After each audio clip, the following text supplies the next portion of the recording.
ಧ್ಯಾನಮೂಲಂ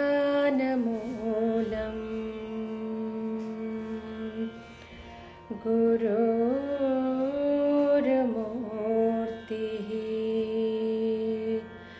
ಪೂಜಾಮೂಲಂ ಗುರುರ್ಪದಂ ಮಂತ್ರಮೂಲಂ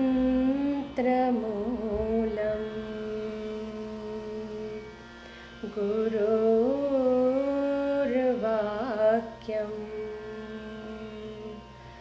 ಮೋಕ್ಷಮೂಲಂ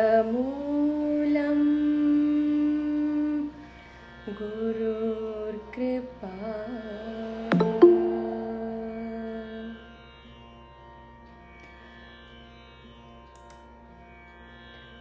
ಓಂ ನಮಃ ಪ್ರಣವಾರ್ಥಾಯ ಶುದ್ಧ ಜ್ಞಾನೈಕಮೂರ್ತಯೇ ನಿರ್ಮಲಾಯ ಪ್ರಶಾಂತಾಯ ದಕ್ಷಿಣಾಮೂರ್ತಯೇ ನಮಃ. ಈಗ ಮೂರನೇದು ಎಗೇನ್ ಫಸ್ಟ್ ಶರೀರಂ ಹೆಂಗೆ ಹಾಡಿದ್ವಲ್ಲ ಅದೇ ಥರ ಬರುತ್ತೆ. ಷಡಂಗಾದಿವೇದೋ ಮುಖೇ ಶಾಸ್ತ್ರವಿದ್ಯಾ ಕವಿತ್ವಾದಿಗದ್ಯಂ ಸುಪದ್ಯಂ ಕರೋತಿ ಮನಶ್ಚೇನ ಲಗ್ನಂ ಗುರೋರಂಘ್ರಿ ಪದ್ಮೇ ತತಃ ಕಿಂ ತತಃ ಕಿಂ ತತಃ ಕಿಂ ತತಃ ಕಿಂ. ಇವತ್ತು ತುಂಬ ಚೆನ್ನಾಗಿದೆ. ಮೊದಲು ತನ್ನ ಬಗ್ಗೆ, ಶರೀರದ ಬಗ್ಗೆ ಎಲ್ಲ ಆಯಿತು, ಆಮೇಲೆ ಸಂಬಂಧಗಳ ಬಗ್ಗೆ ಆಯಿತು. ಇದು ತುಂಬ ಭಯಾನಕವಾದದ್ದು.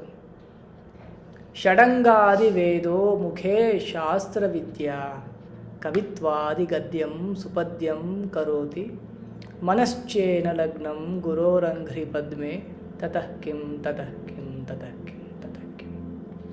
ಷಡಂಗಾದಿ ವೇದೋ. ಇವತ್ತು ವೇದಾಧ್ಯಯನ ಅಂದರೆ ಏನಾಗಿದೆ, ಎಲ್ಲ ಬಾಯ್ಪಾಟ್ ಮಾಡ್ತಾರೆ ವೇದನ. ಅದರ ಬಗ್ಗೆ ನನಗೆ ತಕರಾರಿಲ್ಲ, ಕನಿಷ್ಠ ಪಕ್ಷ ಅದನ್ನಾದರೂ ಮಾಡ್ತಾ ಇದ್ದಾರೆ, ಸಂತೋಷದ ವಿಷಯ. ವೇದ ಅಂದರೆ ಏನು? ಮೊದಲು ತುಂಬ ಜನರಿಗೆ ಅದರ ಪರಿಕಲ್ಪನೆಯೇ ಗೊತ್ತಿಲ್ಲ. ನನಗೆ ಅದು ಅರ್ಥ ಆಗೋಕ್ಕೆ ಎಷ್ಟೋ 10 ವರ್ಷ ಯೋಚನೆ ಮಾಡಿ ಒಂದು ದಿವಸ ನನ್ನ ತಲೆಗೆ ಅದು ಅರ್ಥ ಆಯಿತು. ಈಗ ಜ್ಞಾನ ಎರಡು ಥರ. ಒಂದು ಮನುಷ್ಯನ ಪ್ರಯತ್ನದಿಂದ ಕಂಡು ಹುಡುಕಲ್ಪಟ್ಟದ್ದು, ಹ್ಯೂಮನ್ ಎಫರ್ಟ್ ಇರುತ್ತೆ. ಒಂದು ವಿಷಯದ ಆವಿಷ್ಕಾರದ ಹಿಂದೆ ಮನುಷ್ಯನ ಪ್ರಯತ್ನ ಇರುತ್ತೆ. ಅದನ್ನು ಪೌರುಷೇಯ ಅಂತ ಕರೀತಾರೆ. ಯಾವಾಗ ಮನುಷ್ಯನ ಬುದ್ಧಿ ಕೆಲಸ ಮಾಡಿ ಒಂದು ಹೊಸತನ್ನು ಕಂಡುಹಿಡಿತೀವಲ್ಲ, ಮನುಷ್ಯನ ಪ್ರಯತ್ನ, ತನ್ನ ಬುದ್ಧಿಯ ಪ್ರಯತ್ನ, ಮನಸ್ಸಿನ ಪ್ರಯತ್ನ, ಇಂದ್ರಿಯಗಳನ್ನು ಉಪಯೋಗಿಸಿಕೊಂಡು ಅದನ್ನು ಪೌರುಷೇಯ ಅಂತ ಕರೀತಾರೆ. ಎಲ್ಲಿ ಮನುಷ್ಯನ ಬುದ್ಧಿಯ ಪ್ರವೇಶವೇ ಇಲ್ಲವೋ, ಎಲ್ಲಿ ಮನುಷ್ಯನ ಸಂಸ್ಕಾರ ಬಳಸಲ್ಪಡದೆ ಜಗತ್ತಿನ ಇರುವಿಕೆಯ ಜ್ಞಾನವನ್ನು ಪಡ್ಕೊಂಡಾಗ ಅದು ಅಪೌರುಷೇಯ ಅಂತ ಕರೆಯುತ್ತೆ. ಇನ್ನೂ ನಿಮ್ಗೆ ಅರ್ಥ ಆಗಬೇಕಾ? ಒಂದು ಇಂಟೆಲೆಕ್ಚುವಲ್ ಅಂದರೆ ಮನುಷ್ಯನ ಇಂಟೆಲಿಜೆನ್ಸ್ ಕೆಲಸ ಮಾಡಿರುತ್ತೆ ಒಂದು ವಸ್ತುವನ್ನು ಕಂಡುಹಿಡಿಯೋಕ್ಕೆ.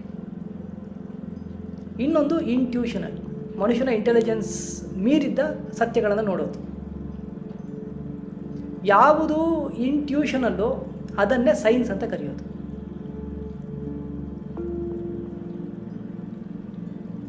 ಉದಾಹರಣೆಗೆ ಸೇಬಿನ ಮರದಿಂದ ಯಾವಾಗಲೂ ಸೇಬು ಬೀಳ್ತಾನೆ ಇರುತ್ತೆ. ನಮ್ಮ ಯೋಚನೆ ಏನು, ಹಬ್ಬ ಕಲ್ಲೊಡಿಯೋದು ಕೆಲಸ ತಪ್ಪಿತು, ಅದನ್ನು ಎತ್ಕೊಂಡು ಹೋಗ್ತೀನಿ ನಾನು ಅಂತ ಅಷ್ಟೇ.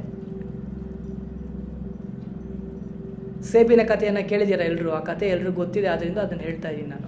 ನನಗೂ ಗೊತ್ತಿಲ್ಲ ಐನ್ಸ್ಟೈನಿಗೆ ಸೇಬ್ ಬಿದ್ದ ಅಥವಾ ಎಲ್ಲಿ ನೋಡಿ ಆ ಜ್ಞಾನ ಬಂತು ಅಂತ ನಾನು ಮಾತಾಡ್ಲಿಕ್ಕೆ ಹೋಗೋದಿಲ್ಲ. ಯಾಕೆ ನಾನು ಐಸಾಕ್ ನ್ಯೂಟನ್ನ ಸಮಕಾಲೀನನಲ್ಲ, ಗೆಳೆಯನೂ ಅಲ್ಲ.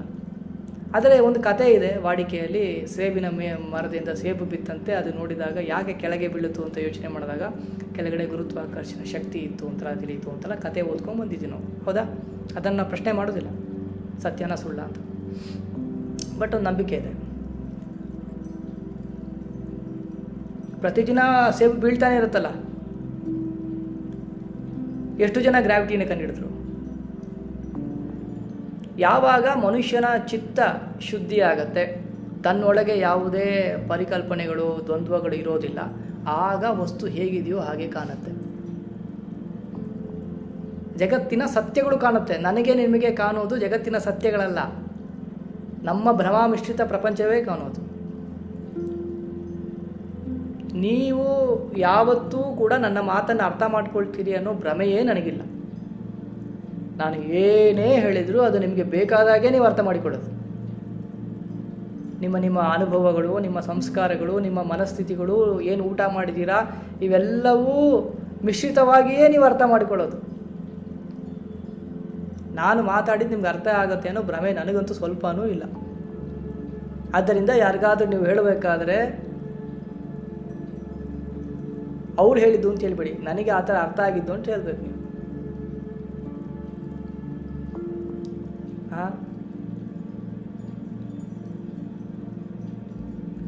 ಹಾಗೆ ವೇದ ಅನ್ನೋದು ಮನುಷ್ಯನ ಪ್ರಯತ್ನದಿಂದ ಕಂಡು ಹುಡುಕಲ್ಪಟ್ಟದ್ದಲ್ಲ. ಮನುಷ್ಯನ ಪ್ರಯತ್ನವನ್ನು ಮೀರಿ ಮನುಷ್ಯನ ಉನ್ನತವಾದ ಚಿತ್ತ ಶುದ್ಧಿಯಾಗಿ ಚಿತ್ತವೃತ್ತಿಗಳೇ ಇಲ್ಲದೆ ಶಾಂತವಾದ ಸ್ಥಿತಿಯಲ್ಲಿ ಆ ಸಾಧಕನಿಗೆ ಪ್ರಪಂಚದ ಕೆಲವು ಸತ್ಯಗಳು ಹೇಗಿತ್ತೋ ಹಾಗೆ ಕಾಣುತ್ತೆ. ಅದನ್ನು ಅವರು ದಾಖಲು ಮಾಡ್ತಾ ಹೋದರು. ಅದನ್ನೇ ವೇದ ಅಂತ ಕರೀತಾರೆ. ವೇದದಲ್ಲಿ ಒಂದೇ ಮಂತ್ರವನ್ನು 3-4 ಋಷಿಗಳು ಕಂಡುಕೊಂಡಿರ್ತಾರೆ. ಯಾಕೆಂದರೆ ಸಾರ್ವಕಾಲಿಕವಾದ ಸತ್ಯಗಳು ಹಾಗೆ ಯಾರು ನೋಡಿದ್ರು ಅದೇ ಕಾಣೋದಲ್ವ. ಸೊ ವೇದವನ್ನು ಒಬ್ಬರೇ ಋಷಿ ಬರೆದದ್ದಲ್ಲ. ಋಷಿ ಅಂದರೆ ಯಾರು ಅಂದರೆ ಜ್ಞಾನಿಗಳು, ಋಷಜ್ಞಾನೆ.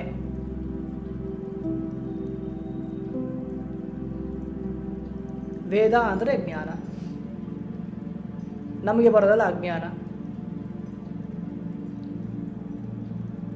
ಯಾಕೆಂದರೆ ಅದರಲ್ಲಿ ನಮ್ಮ ಪ್ರಯತ್ನ ಇರುತ್ತೆ, ನಮ್ಮ ಅಸಂಪ್ಷನ್ಸ್ ಇರುತ್ತೆ, ಎಲ್ಲ ಇರುತ್ತೆ. ಹಾಗೆ ವೇದ ಅದು ಅಪೌರುಷೇಯ, ಪುರುಷನ ಪ್ರಯತ್ನ ಇಲ್ಲ, ಅದೇ ಕಷ್ಟ. ಪುರುಷನ ಪ್ರಯತ್ನ ಇಲ್ಲದೆ ಇರುವಿಕೆಯೇ ಭಾರಿ ಕಷ್ಟ. ಆ ಮಟ್ಟಕ್ಕೆ ಹೋಗಲಿಕ್ಕೆ ಇರೋದೇ ಯೋಗ. ಯೋಗ ಚಿತ್ತವೃತ್ತಿ ನಿರೋಧ. ಅಷ್ಟಾಂಗ ಯೋಗ ಓದೋರಿಗೆ ಅರ್ಥ ಆಗಿರುತ್ತೆ. ಈಗ ಮೊದಲನೇ ಕಾರ್ಯಾಗಾರನ ಯಾರು ಅಟೆಂಡ್ ಮಾಡಿದ್ದೀರಾ, ಪತಂಜಲಿ ಅಷ್ಟಾಂಗ ಯೋಗ, ಅವರಿಗೆ ಇದು ಕನೆಕ್ಟ್ ಆಗುತ್ತೆ. ಅಲ್ಲಿ ತನಕ ನಿಮಗೆ ಜಗತ್ತಲ್ಲಿ ಯಾರೋ ಮೊನ್ನೆ ಪ್ರಶ್ನೆ ಕೇಳಿದ್ರು, ಹೆಂಗೆ ಗುರುಗಳು ಹುಡ್ಕೋದು ಅಂತ. ಫಸ್ಟು ನೀವು ನಿಮ್ಮ ದೇಹದಲ್ಲಿ ಎಲ್ಲಿದ್ದೀರ ಅಂತ ಹುಡ್ಕೊಂಬಿಡಿ, ಆಮೇಲೆ ಗುರು ಹುಡ್ಕೊಳ್ಳಿ. ಗುರು ಹುಡ್ಕೋದು ಆಮೇಲೆ. ನಿಮ್ಮ ಮನೆಯಲ್ಲಿ ನೀವೇ ಇಟ್ಟ ಕೀ ನಮಗೆ ಜ್ಞಾಪಕ ಇರೋದಿಲ್ಲ, ಆಮೇಲೆ ಗುರು ಹುಡ್ಕೋದು.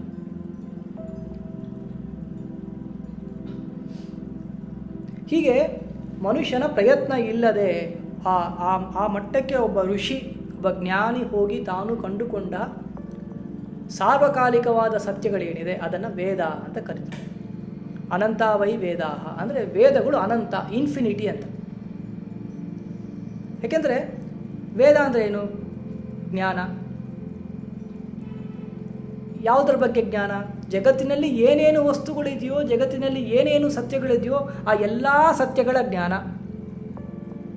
ಹಾಗಾದರೆ ಜಗತ್ತಿನಲ್ಲಿ ಇರುವ ಅಸ್ತಿತ್ವಗಳು ಎಷ್ಟು? ಅನಂತ. ಅನಂತ, ಇನ್ಫಿನಿಟಿ. ಯಾರಿಗೆ ಗೊತ್ತು?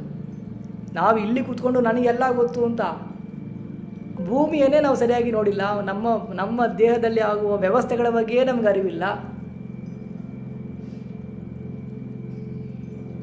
ಪ್ರಪಂಚದಲ್ಲಿ ಗ್ಯಾಲಕ್ಸಿ ಅಂತೆ, ಅದು ಇದು ಎಷ್ಟಿದೆ. ಅನಂತ ಅಂದರೆ ವೇದಗಳು ಅನಂತ ಅಂತ, ಜ್ಞಾನ ಅನಂತ.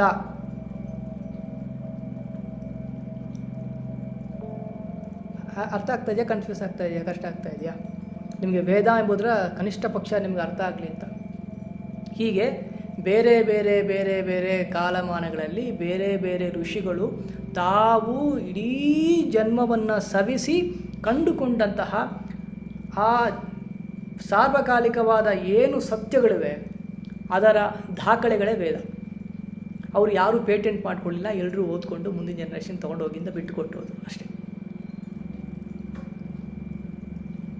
ಜಗತ್ತೇ ವಿನಾಶದ ಅಂಚಿಗೆ ಹೋಗಿದೆ. ಹಾಗೆ ಅಂತ ಯಾರಾದರೂ ಕೊರೋನಾ ವೈರಸ್ಗೆ ಕಂಡಿದ್ದ ವ್ಯಾಕ್ಸಿನ್ನ ಪೇಟೆಂಟ್ ಬಿಡೋಕ್ಕೆ ರೆಡಿ ಇದ್ದಾರಾ? ಯೋಚನೆ ಮಾಡಿ, ಈ ದೇಶದ್ದು ಎಷ್ಟು ಜ್ಞಾನ ಪರಂಪರೆ ನಾವು ಪೇಟೆಂಟೇ ಮಾಡಿ, ಇವತ್ತು ಪೇಟೆಂಟ್ ಮಾಡಿಲ್ಲ. ಯೋಗನ ಭಾರತ ಪೇಟೆಂಟ್ ಮಾಡಿಕೊಂಡ್ರೆ ಕಥೆ ಏನು? ಆಯುರ್ವೇದ ಹೇಳಿದ ಸಸ್ಯಗಳನ್ನೆಲ್ಲ ನಾವು ಪೇಟೆಂಟ್ ಮಾಡಿಕೊಂಡ್ರೆ ಕಥೆಗಳೇನು? ಇಲ್ಲ. ಇವತ್ತು ಈ ದೇಶದ ಬಗ್ಗೆ ದ್ವೇಷ ಮಾಡಲಿ, ಪ್ರೀತಿ ಮಾಡಲಿ, ಆದರೆ ಈ ದೇಶದಿಂದ ಒಂದು ವಸ್ತು ಹೊರಗಡೆ ಹೋದರೆ ಅದು ಪ್ರಾಮಾಣಿಕವಾಗಿದೆ ಎಂಬ ನಂಬಿಕೆ ಈ ದೇಶ ಇವತ್ತು ಉಳಿಸಿಕೊಂಡಿದೆ. ಅದು ಆ ಋಷಿ ಪರಂಪರೆಯ ಮಹತ್ವ. ಹೀಗೆ ಯಾರು ವೇದವನ್ನು ಕಂಡುಕೊಂಡರು ಅವರು ಋಷಿಗಳು, ಜ್ಞಾನಿಗಳು. ಸಾರ್ವಕಾಲಿಕವಾಗಿ ಕಂಡುಕೊಂಡಂತಹ ಸತ್ಯಗಳು ವೇದಗಳು ಅನಂತ. ಹಾಗಾದರೆ 4 ವೇದ ಅಂತ ಕರಿತೀವಲ್ಲ ನಾವು ಅಂದರೆ, ವೇದವ್ಯಾಸರು, ಅವರ ಹೆಸರೇ ವೇದವ್ಯಾಸರು. ವೇದ ವ್ಯಾಸ ಅಂದರೆ ಭಾಗ ಮಾಡಿದವರು ಅಂತ. ಒಂದು ಕಾಲದಲ್ಲಿ ಎಲ್ಲವನ್ನು ಓದ್ತಾ ಇದ್ದರು. ಬರ್ತಾ ಬರ್ತಾ ಆಯುಸ್ಸು ಕಡಿಮೆ ಆಯಿತು, ಟೈಮ್ ಕಡಿಮೆ ಆಯಿತು, ಮನುಷ್ಯನಿಗೆ ಅರ್ಥ ಮಾಡಿಕೊಳ್ಳುವ ಶಕ್ತಿ ಕಡಿಮೆ ಆಯಿತು. ಆಗ ವೇದವ್ಯಾಸರು, ವ್ಯಾಸ ಅಂದರೆ ವಿಭಾಗ ಮಾಡೋದು ಅಂತ, ವೇದವನ್ನು 4 ಭಾಗ ಮಾಡಿಕೊಟ್ರು ಅಧ್ಯಯನಕ್ಕಾಗಿ, ಅನುಸಂಧಾನಕ್ಕಾಗಿ. ಅದು ಋಗ್ವೇದ, ಯಜುರ್ವೇದ, ಸಾಮವೇದ, ಅಥರ್ವವೇದ. ಅರ್ಥ ಆಯ್ತಾ? 4 ವೇದಗಳು.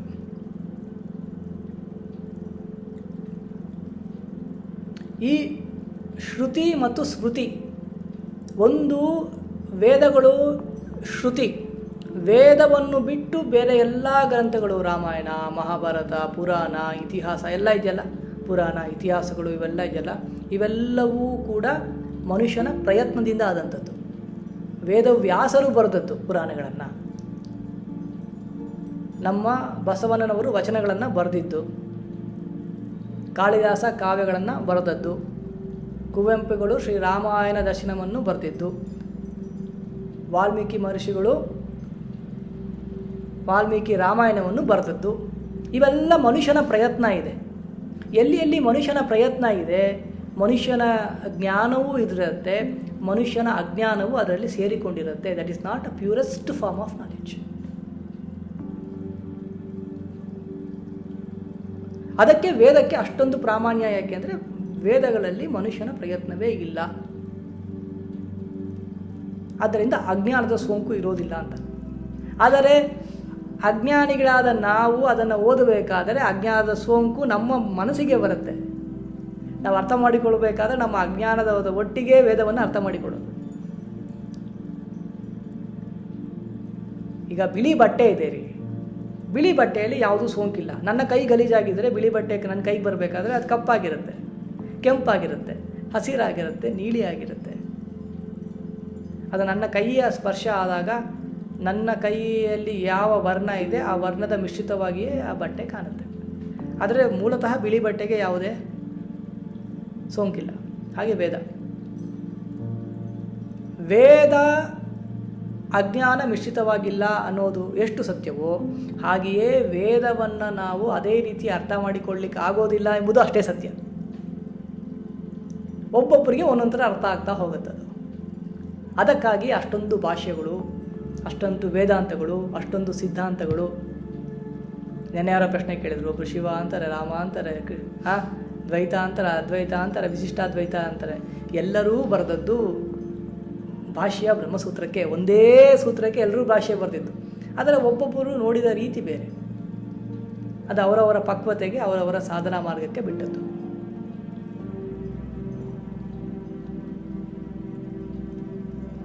ವೇದ ಅರ್ಥ ಆಯ್ತಾ? ವೇದವನ್ನು ಋಗ್ವೇದ, ಯಜುರ್ವೇದ, ಸಾಮವೇದ, ಅಥರ್ವವೇದ ಅಂತ 4 ಭಾಗ ಮಾಡಿದರು.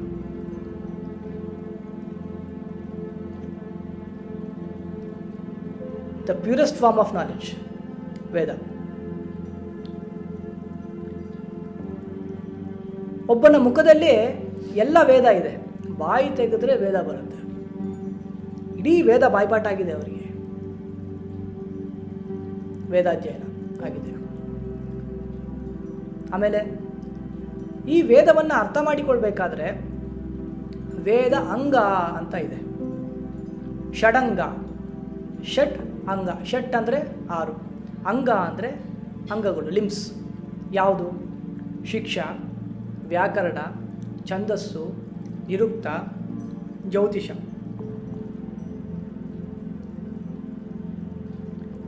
ನಾನು ತುಂಬ ಡೀಟೇಲಾಗಿ ಹೋಗಲ್ಲ, ನಿಮಗೆ ಗೊತ್ತಾಗಲಿ ಅಂತ ಎಕ್ಸ್ಪ್ಲೇನ್ ಮಾಡ್ತಾ ಹೋಗ್ತಾ ಇದ್ದೀನಿ. ಇವತ್ತು ವೇದಾಧ್ಯಯನ ಅಂದರೆ ವೇದದ ಸಂಹಿತಾ ಬಾಯ್ಪಾಟ್ ಮಾಡಿರ್ತಾರಷ್ಟೇ, ಅವರು ವೇದ ಅಧ್ಯಯನ ಮಾಡಿರೋದಿಲ್ಲ ಸಂಪೂರ್ಣವಾಗಿ. ಯಾವನು ಷಡಂಗವನ್ನು ಸರಿಯಾಗಿ ಅರ್ಥ ಮಾಡಿಕೊಳ್ಬೇಕು ಅಂದರೆ ಅದು ಒಂದೊಂದು ಅಂಗವನ್ನು ಅರ್ಥ ಮಾಡಿಕೊಳ್ಳಿಕ್ಕೆ ಒಂದೊಂದು ಜನ್ಮ ಸಾಲುವುದಿಲ್ಲ. ಅಷ್ಟು ವಿಚಾರಗಳು ಒಂದೊಂದರಲ್ಲಿ ಇದೆ, ಅಷ್ಟು ವಾಸ್ಟ್ ನಾಲೆಜ್. ಒಂದನೇದು ಶಿಕ್ಷಾ. ಶಿಕ್ಷಾ ಅಂದರೆ ಫೋನೆಟಿಕ್ಸ್. ಇವತ್ತು ನಾನು ಕೆಲವು ಮಂತ್ರಗಳನ್ನು ಉಪದೇಶ ಕೊಡೋದೇ ಇಲ್ಲ, ಯಾಕೆಂದರೆ ನಾನು ಕೊಡೋ ಆ ವೇವ್ಲೆಂತ್ನ ನಿಮಗೆ ಉಚ್ಚಾರ ಮಾಡೋ ಶಕ್ತಿ ಬೇಕಲ್ಲ.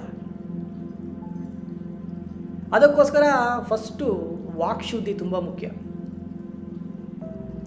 ಶಿಕ್ಷಾ, ಹೇಗೆ ಶಬ್ದವನ್ನು ಉಚ್ಚಾರಣೆ ಮಾಡಬೇಕು, ಅದು ಶಿಕ್ಷಾ. ಎರಡನೇದು ಕಲ್ಪ, ಅಪ್ಲಿಕೇಶನ್. ವೇದನ್ನು ಎಲ್ಲಿ ಯಾವ ಥರ ಅಪ್ಲೈ ಮಾಡಬೇಕು, ಪ್ರಾಕ್ಟೀಸಸ್.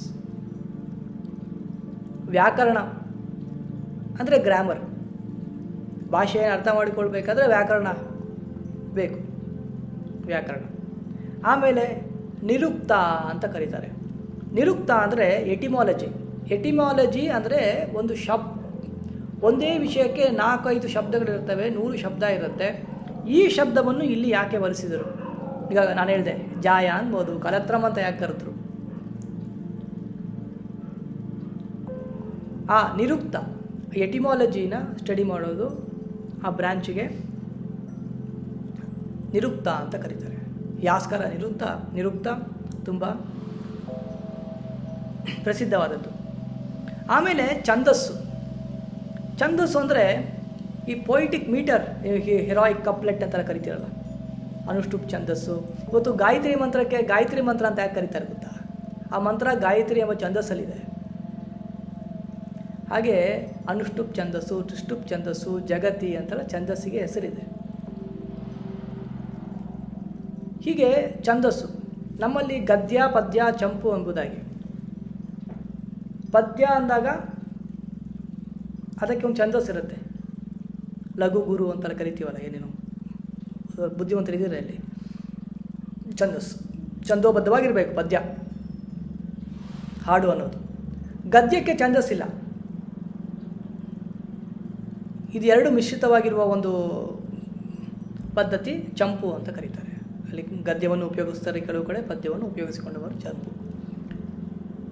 ಇಲ್ಲಿ ವೇದ ಎಂಬುದು ಛಂದೋಧಾರಿತವಾಗಿರುತ್ತೆ. ಛಂದಸ್ಸಿನ ಅಧ್ಯಯನ, ಛಂದಸ್ಸಿನ ಅಧ್ಯಯನ ಎಷ್ಟು ಸೊಗಸು ಅಂದರೆ, ಹಾಡಿನ ಅಧ್ಯಯನ ಎಲ್ಲಿವರೆಗೆ ಅಂದರೆ ಅದ್ಭುತ ರೀ. ಇವೆಲ್ಲ ಪ್ರಪಂಚ ನೀವು ನೋಡ್ಲಿಕ್ಕೆ ಸ್ಟಾರ್ಟ್ ಮಾಡಿದ್ರೆ ನೀವು 1000 ಜನ್ಮ ಎತ್ತಿದ್ರು ಮುಗಿಯದೇ ಇರುವಂಥದ್ದು.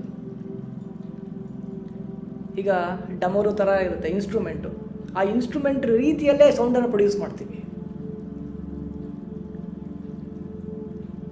ಈಗ ಮಂಡಲ ಹಾಕ್ತಾರೆ, ನೀವು ಅಂದ್ಕೊಂಡಿದ್ದೀರಾ ಅದು ಮಂಡಲ ಅಂತ. ಅಲ್ಲ, ಸರಿಯಾದ ಆ ವೇವ್ಸಲ್ಲಿ ನೀವು ಮಂತ್ರವನ್ನು ಉಚ್ಚಾರ ಮಾಡಿದಾಗ ಆ ಸೌಂಡ್ ವೇವ್ಸ್ನ ನೀವು ಡಯಾಗ್ರಾಮ್ ಆಗಿ ಕನ್ವರ್ಟ್ ಮಾಡಿದರೆ ಎಕ್ಸಾಕ್ಟಾಗಿ ಮಂಡಲ ಸಿಗುತ್ತೆ ನಿಮಗೆ, ಆ ದೇವತೆಯ ಮಂಡಲ ಸಿಗುತ್ತೆ.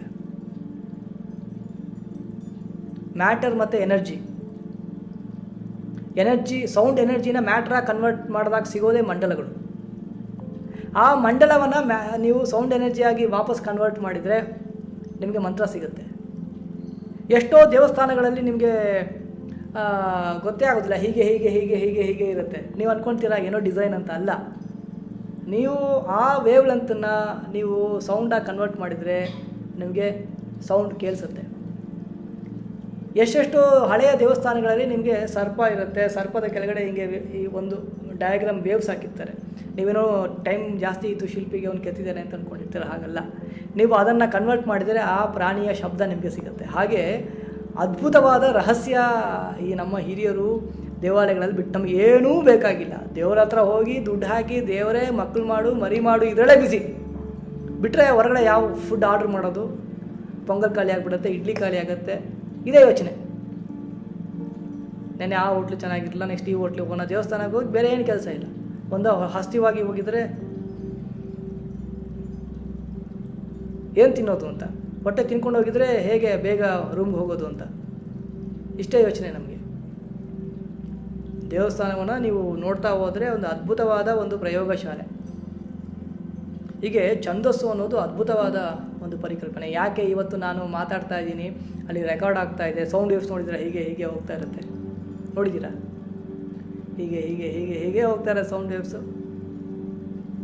ನಾಳೆ ನನ್ನ ಶಬ್ದ ರೆಕಾರ್ಡ್ ಬೇಕು ಅಂತಿಲ್ಲ, ಆ ಸೌಂಡ್ ವೇವ್ನ ನೀವು ಒಂದು ಕಡೆ ಡಯಾಗ್ರಾಮ್ ಮಾಡಿಟ್ರೆ ಅದನ್ನು ಯಾರಾದರೂ ಬಂದು ಕರೆಕ್ಟಾಗಿ ಕನ್ವರ್ಟ್ ಮಾಡಿ ಸೌಂಡ್ನ ತೆಗೆದ್ರೆ ನನ್ನ ಮಾತೆಲ್ಲ ಕೇಳಿಸುತ್ತೆ.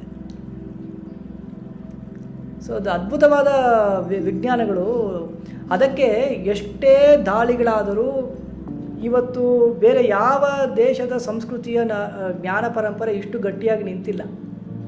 ಆದರೆ ಇವತ್ತು ಎಲ್ಲ ಹೋಗ್ಬಿಡ್ಲಿ, ಇಡೀ ಪ್ರಪಂಚದಲ್ಲಿ ಈ ಸಂಸ್ಕೃತಿಯ ಜ್ಞಾನವೇ ನಾಶ ಆಗಿ ಹೋಗಿದೆ ಅಂದಾಗ ಯಾವನಾದರೂ ಒಬ್ಬ ಮಹಾತ್ಮ ಸರಿಯಾದ ಗುರುಕೃಪೆ ಅವನ ತಲೆ ಮೇಲೆ ಬಂತು ಅಂತಾದರೆ ಅವನು ಒಬ್ಬ ಸಾಕು ಎಲ್ಲ ವಿಜ್ಞಾನಗಳನ್ನು ಮತ್ತೆ ಮರುಜೋಡಿಸ್ಲಿಕ್ಕೆ.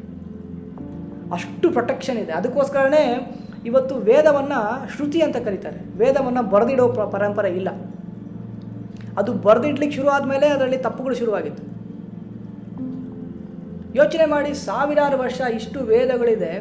ಯಾವತ್ತೂ ಕೂಡ ನೀವು ಉತ್ತರಕ್ಕೆ ಹೋದರೂ ದಕ್ಷಿಣಕ್ಕೆ ಹೋದರೂ ಎಲ್ಲೇ ಹೋದರೂ ಈಗಲಾದರೂ ಟ್ರಾವೆಲ್ ಮಾಡ್ತೀರಾ. ಆಗ ಟ್ರಾವೆಲ್ ಮಾಡೋಕ್ಕೂ ಅವಕಾಶ ಇರಲಿಲ್ಲ. ದಕ್ಷಿಣ ಅಂತ ಒಂದು ಊರಿದೆ ಅಂತ ನಮ್ಗೆ ಗೊತ್ತಾಗ್ತಿರ್ಲಿಲ್ಲ ಎಷ್ಟೋ ಜನರಿಗೆ. ಈಗ ದಕ್ಷಿಣ ಕನ್ನಡದಲ್ಲಿ ಒಂದು 20-30 ವರ್ಷದ ಹಿಂದವರಿಗೆ ಅವರಿಗೆ ಟೊಮೆಟೊ ಅನ್ನೋದೇ ಗೊತ್ತಿರಲಿಲ್ಲ ಪಾಪ. ಅವರಿಗೆ ಬೆಂಡೆಕಾಯಿ ಅಲ್ಲ, ನಿಮ್ಮ ಬೆಂಡೆಕಾಯಿನೇ ಬೇರೆ, ನಿಮ್ಮ ಟೊಮೆಟೊನೇ ಬೇರೆ, ನಿಮ್ಮ ತರಕಾರಿಗಳೇ ಬೇರೆ. ಹೌದಾ? ವೇದ ಬಿಡಿ, ನಿಮಗೆ ಜುಕಿನಿ ಗೊತ್ತಿತ್ತಾ ಇಂಡಿಯಾದಲ್ಲಿದ್ದವ್ರಿಗೆ? ಇಲ್ಲ ಅಲ್ವಾ? ಡ್ರ್ಯಾಗನ್ ಫ್ರೂಟ್ ಗೊತ್ತಿತ್ತಾ? ಇಲ್ಲ. ಯೋಚನೆ ಮಾಡಿ, ಇಡೀ ಪ್ರಪಂಚಾದ್ಯಂತ ಆಗಿನ ಕಾಲದಲ್ಲಿ ಒಂದೇ ಥರ ಯಾವ ವೇದದ ಪಾಠವನ್ನು ತೆಗೆದ್ರೂ ಕೂಡ ಅದರಲ್ಲಿ ಯಾವುದೇ ಬದಲಾವಣೆ ಇಲ್ಲ. ಹಾಗೆ ಉಳ್ಕೊಳ್ಳಿಕ್ಕೆ ಕಾರಣ ಅಂದರೆ ಈ ಷಡಂಗ ಮತ್ತು ಅದಕ್ಕೆ ಇರುವ ಒಂದು ಪ್ರೊಟೆಕ್ಷನ್. ಬೇರೆ ಎಲ್ಲ ಬುಕ್ಗಳು ಎಲ್ಲ ಆಚೀಚೆ ಆಗೋಗಿದೆ. ವೇದಗಳು ಮೌಖಿಕವಾಗಿ ಬರಬೇಕು.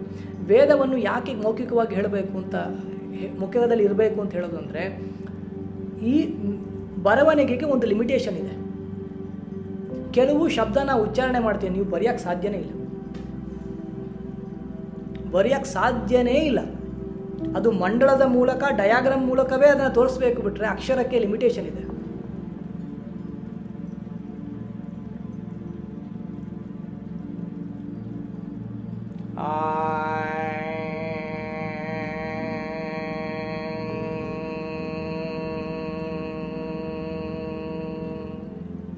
ಬರೀರಿ ಇದನ್ನು. ನೀವು ಇದನ್ನು ಬರೆದುಬಿಟ್ಟು ಏನೇನು ಟೆಕ್ನಾಲಜಿ ಯೂಸ್ ಮಾಡ್ತಾರೋ ಬರೀರಿ. ಇದನ್ನು ಬರೆದುಬಿಟ್ಟು ಇನ್ನೊಬ್ಬರ ಹತ್ರ ಇದೇ ಥರ ವಿಚಾರ ಮಾಡಿಸ್ಬೇಕು. ಹಾಂ, ಆಗತ್ತಾ? ನಿಮ್ಮ ಅಕ್ಷರಗಳಿಗೆ, ಪದಪುಂಜಗಳಿಗೆ ಆ ಶಕ್ತಿ ಇದೆಯಾ?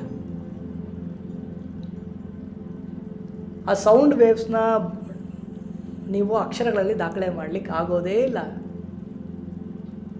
ಭಾರಿ ಕಷ್ಟ. ಅದಕ್ಕೋಸ್ಕರ ಯಂತ್ರಗಳು ಬಂತು.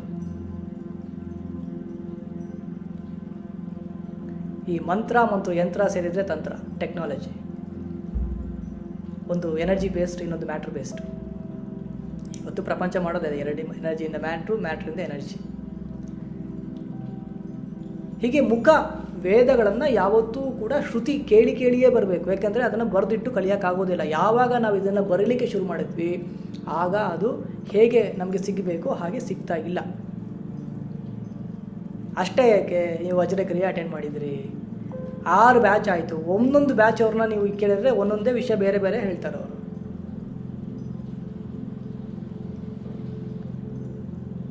ಬೇರೆ ಬೇರೆನೇ ಹೇಳ್ತಾರೆ. ನನ್ನ ಹತ್ರ ಹಠಯೋಗ ಟೀಚರ್ಸ್ ಟ್ರೈನಿಂಗ್ ಮಾಡಿದ್ರೆ 3-4 ಬ್ಯಾಚಲ್ಲಿ ಕೂತ್ಕೊಂಡಿದ್ದಾರೆ ಒಬ್ಬೊಬ್ಬರು. ಅವ್ರನ್ನ ಕೇಳಿ, ಒಬ್ಬೊಬ್ರದ್ದು ಕತೆ ಬೇರೆ ಬೇರೆನೇ ಇರುತ್ತೆ.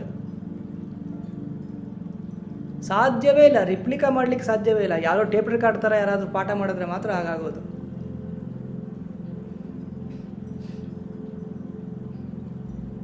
ಯಾಕೆ?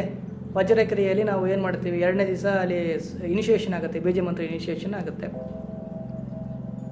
ನೀವು ನನ್ನ ವಾಯ್ಸ್ನ ರೆಕಾರ್ಡ್ ಮಾಡಿ 4 ಜನಕ್ಕೆ ಹಾಕಿ ನೋಡಿ, ವರ್ಕ್ ಆಗುತ್ತೆ ಅದು ಅಂತ ಕೇಳಿ ನೋಡಿ, ನಿಮ್ಗೆ ವರ್ಕ್ ಆದಂಗೆ. ಆ ಮುಂದೆ ಕೂತಾಗ ಆ ಶಬ್ದಗಳು ಬೇರೆ. ಎನರ್ಜಿ ಇಲ್ಲದ ಶಬ್ದಗಳು ಶವ ಇದ್ದಾಗೆ, ಆತ್ಮ ಇಲ್ಲದ ದೇಹ ಇದ್ದಾಗೆ. ಆ ಗುರುಮುಖೇನ ಆ ಶಬ್ದಗಳು ನಮಗೆ ಹೋದಾಗ ಮಾತ್ರ ನಮಗೆ ಅದು ನಮ್ಮಲ್ಲಿ ಪರಿವರ್ತನೆಯನ್ನು ತರುತ್ತೆ. ಕನೆಕ್ಷನ್ ಎರಡು ಕಡೆ ಎಸ್ಟಾಬ್ಲಿಷ್ ಆಗಬೇಕು. ವೇದಗಳನ್ನು, ಇಂಥ ವಿಷಯಗಳನ್ನು ಕೇಳಿ ಕೇಳಿ ಕೇಳಿಯೇ ನಮಗೆ ಅದು ಬದುಕಿನ ಭಾಗ ಆಗುತ್ತೆ. ಯಾಕೆಂದರೆ ತಪಶಕ್ತಿ ಇರುತ್ತೆ ಅದರಲ್ಲಿ, ಕೇವಲ ಇನ್ಫಾರ್ಮೇಷನ್ ಅಲ್ಲ. ತುಂಬ ಜನ ವೇದಗಳನ್ನು ಅರ್ಥ ಮಾಡಿಬಿಡ್ತೇವೆ ಕನ್ನಡಕ್ಕೆ ಅಂತಲ್ಲ. ನೀನು ಕನ್ನಡಕ್ಕೆ ಓಮ್ ಇದೆ, ಹೆಂಗೆ ಟ್ರಾನ್ಸ್ಲೇಟ್ ಮಾಡ್ತೀಯ ಓಮನ್ನು ಹೇಳಿ. ವೇದ ಬಿಡಿ, ಫಸ್ಟಿಗೆ ಶುರು ಮಾಡಬೇಕಾದ್ರೆ ಓಂ ಅಂತ ಶುರು ಮಾಡ್ತಾರೆ. ಓಮನ್ನು ಯಾವುದಾದ್ರೂ ಭಾಷೆಗೆ ಭಾಷಾಂತರ ಮಾಡಲಿಕ್ಕಾಗತ್ತ? ಅಥವಾ ಓಮಲ್ಲಿ ಉಂಟಾಗುವ ವೈಬ್ರೇಷನ್ನ ನೀವು ಯಾವುದಾದ್ರೂ ಪದವನ್ನು ಉಪಯೋಗಿಸಿ ಓಮ ಹೇಳಬೇಕು, ಬೇರೆ ವಿಧಿನೇ ಇಲ್ಲ. ಹಾಗೆ ತುಂಬ ಜನ ವೇದಾಧ್ಯಯನ, ವೇದ ಅರ್ಥ ಅಧ್ಯಯನ ಅಂತ ಅಂದ್ಕೊಂಡಿದ್ದಾರೆ. ಹಾಗಲ್ಲ.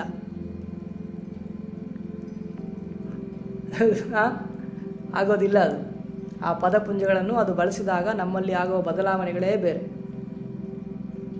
ಇಲ್ಲ ಸುಮ್ಮನೆ ಯಾವುದೋ ಒಂದು ಕಾವ್ಯ ಓದ್ದಂಗೆ ಓದ್ಲಿಕ್ಕೆ ಆಗೋದಿಲ್ಲ. ಅದು ಅರ್ಥ ಆಗ್ತಾ ಇದೆ ನಿಮಗೆ ಎಷ್ಟು ಅದರಲ್ಲಿ ಗಹನವಾದ ವಿಷಯಗಳಿದೆ ಅಂತ. ಆಮೇಲೆ ಛಂದಸ್ಶಾಸ್ತ್ರ ಆಯಿತಾ, ಮೀಟರ್ಸ್. ಆಮೇಲೆ ಜ್ಯೋತಿಷ. ನಿಮಗೆ ಜ್ಯೋತಿಷ ಅಂತ ಜಾತಕ ಹಿಡ್ಕೊಂಡು ಬಂದುಬಿಡ್ತೀರ. ನಾನು ಅಪ್ಪಿ ತಪ್ಪಿ ಯಾವ್ದಾದ್ರು ಗೊತ್ತಿಲ್ಲದೆ ಏನಾದರೂ ಜ್ಯೋತಿಷ ವಿಷಯ ಹಾಕ್ಬಿಟ್ರೆ ನಮ್ಮ ಅಡ್ಮಿಗಳು ಕೂತ್ಕೊಳ್ಳೋಕ್ಕಾಗಲ್ಲ. ಅವತ್ತು ಜಾತಕಗಳು ಬರೋಕ್ಕೆ ಸ್ಟಾರ್ಟ್ ಆಗ್ತವೆ. ನನಗೆ ಯಾವಾಗ ಮಕ್ಕಳಾಗತ್ತೆ, ನಂಗೆ ಅದಾಗತ್ತೆ, ಇದಾಗತ್ತೆ, ಅನ್ಯಾಯವಾಗಿ ನಾನು ಜ್ಯೋತಿಷಿ ಮಾಡಾಕ್ಬಿಡ್ತೆ.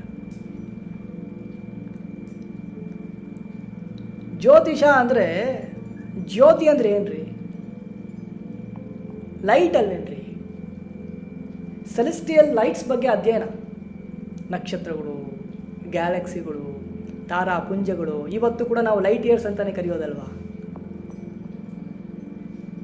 ಇಡೀ ಪ್ರಪಂಚದ ಬೆಳಕನ್ನು ಹೊರಸೂಸುವ ಕಾಯಗಳ ಬಗ್ಗೆ ಅಧ್ಯಯನ. ಅಸ್ಟ್ರಾನಮಿ. ಜ್ಯೋತಿಷ್ಯವನ್ನು ವೇದದ ಕಣ್ಣು ಅಂತ ಕರೀತಾರೆ. ಇಲ್ಲ, ನಮ್ಗೆ ಅರ್ಥನೇ ಆಗೋದಿಲ್ಲ. ಕಾಲಗಣನೆ ಇಲ್ಲ ಅಂದರೆ ಯೋಚನೆ ಮಾಡಿ. ಇವತ್ತೇನೋ ನಿಮ್ಗೆ ಏನು ಗೊತ್ತಾಗೋದಿಲ್ಲ. ನಿಮ್ಮ ಹತ್ರ ವಾಚ್ ಇದೆ, ಕ್ಯಾಲೆಂಡರ್ ಇದೆ. ಇವತ್ತು ಯಾವುದಾದ್ರು ನಿಮ್ಮ ಗಾಡಿ ಕರ್ಕೊಂಡೋಗಿ ಬಿಟ್ಬಿಡ್ತೀನಿ ನಾನು ನಿಮ್ಮನ್ನು. ನಿಮಗೆ ಅಲ್ಲಿ ವಾಚ್ ಇಲ್ಲ, ಕ್ಯಾಲೆಂಡರ್ ಇಲ್ಲ, ಏನೂ ಇಲ್ಲ. ಹೇಗೆ ನೀವು ಡೇನ ಪ್ಲ್ಯಾನ್ ಮಾಡ್ತೀರಾ ಹೇಳಿ? ಹೇಗೆ ಪ್ಲ್ಯಾನ್ ಮಾಡ್ತೀರಾ? ಯಾವಾಗ ಮಳೆಗಾಲ ಬರುತ್ತೆ ಗೊತ್ತಿಲ್ಲ, ಯಾವಾಗ ಚಳಿಗಾಲ ಬರುತ್ತೆ ಗೊತ್ತಿಲ್ಲ. ನೀವು ಮೈ ಮರೆತು ಬೀಜ ಬಿತ್ತಬೇಕಾದ ಕಾಲದಲ್ಲಿ ಆಟ ಆಡಿಕೊಂಡು ಚೆನ್ನಾಗಿದೆ ಕ್ಲೈಮೇಟ್ ಅಂತ ಸುಮ್ಮನೆ ಇದ್ದರೆ ಮಣ್ಣು ತಿನ್ನಬೇಕಾಗತ್ತೆ ಮಳೆಗಾಲದಲ್ಲಿ. ಬೇರೆ ವಿಧಿ ಇಲ್ಲ. ಮಣ್ಣು ಕೂಡ ಸೌದೋಗ್ತಾ ಇರುತ್ತೆ, ಮಣ್ಣು ಸಿಗೋದಿಲ್ಲ ತಿನ್ನಲಿಕ್ಕೆ. ಕಾಲಗಣನೆ ಎಷ್ಟು ಮುಖ್ಯ ಆಗುತ್ತೆ ಬದುಕಿಗೆ. ನೀವು ಹುಚ್ಚರಾಗ್ಬಿಡ್ತೀರಾ ನಾನು ನಿಮ್ಮನ್ನು ಬಿಟ್ಬಿಟ್ರೆ. ನಿಮಗೆ ಟೈಮೇ ಗೊತ್ತಾಗೋದಿಲ್ಲ. ಹೌದಾ? ಹಾಂ, ಟೈಮೇ ಗೊತ್ತಾಗೋದಿಲ್ಲ ನಿಮಗೆ. ಬಿಟ್ಬಿಡ್ತೀನಿ, ಕಾಡಲ್ಲಿ ತೊಗೊಂಡೋಗಿ ಎಲ್ಲರೂ ಒಂದು ಗ್ರೂಪ್ ಮಾಡಿಬಿಟ್ಟು ಬಿಟ್ಬಿಡ್ತೀನಿ. ನಿಮಗೆ ಕಾಲಗಣನೆ ಇಲ್ಲ ಅಂದರೆ ಅಗ್ರಿಕಲ್ಚರಿಂದ ಹಿಡ್ಕೊಂಡು ನಿಮ್ಮ ಬದುಕಿನ ಯಾವ ಪ್ಲ್ಯಾನಿಂಗು ನೀವು ಮಾಡಲಿಕ್ಕೆ ಆಗೋದಿಲ್ಲ. ಕಾಲಗಣನೆ ತುಂಬ ಮುಖ್ಯ ಬದುಕಿಗೆ. ಜ್ಯೋತಿಷ ಒಂದು ವಿಷಯ ನಾವು ತಿಳ್ಕೊಂಡಾಗ ಅದು ನನ್ನ ಮೇಲೆ ಯಾವ ಥರ ಪರಿಣಾಮ ಆಗುತ್ತೆ ಅನ್ನೋದು ಕೂಡ ನಾವು ಅಧ್ಯಯನ ಮಾಡ್ತೀವಿ. ಮೊದಲು ಸೂರ್ಯನ ಅಧ್ಯಯನ, ಚಂದ್ರನ ಅಧ್ಯಯನ, ನಕ್ಷತ್ರಗಳ ಅಧ್ಯಯನ. ಸೂರ್ಯ, ಚಂದ್ರ, ನಕ್ಷತ್ರ ಅಧ್ಯಯನ ಆದ ಮೇಲೆ ಅದು ನನ್ನ ಮೇಲೆ ಯಾವ ಥರ ಪ್ರಪಂಚದ ಮೇಲೆ ಪರಿಣಾಮ ಬೀಳುತ್ತೆ ಅನ್ನೋದೇ ಅಧ್ಯಯನ ಮಾಡಿದರು. ಗುರುಪೂರ್ಣಿಮೆ ಆಗ್ತಾ ಇದೆ. ಏನು? ಇಡೀ ವರ್ಷದ ಅತ್ಯಂತ ಚಂದ್ರನ ಶಕ್ತಿ ಜಾಸ್ತಿ ಇರುವ ರಾತ್ರಿ. ಮಹಾಶಿವರಾತ್ರಿ ಚಂದ್ರನ ಶಕ್ತಿಯೇ ಇಲ್ಲದಿರುವ ರಾತ್ರಿ. ಹಾಟ. ಅದನ್ನು ಯಾವ ಥರ ನನ್ನ ಮೇಲೆ ಪರಿಣಾಮ ಬೀರುತ್ತೆ, ಅದನ್ನು ಯಾವ ಥರ ಉಪಯೋಗಿಸ್ಕೊಳ್ಬೋದು, ಅಷ್ಟೇ ವಿಷಯ. ಒಬ್ಬ ದೋಣಿ ಓಡಿಸ್ಕೊಂಡು ಹೋಗ್ತಾನೆ.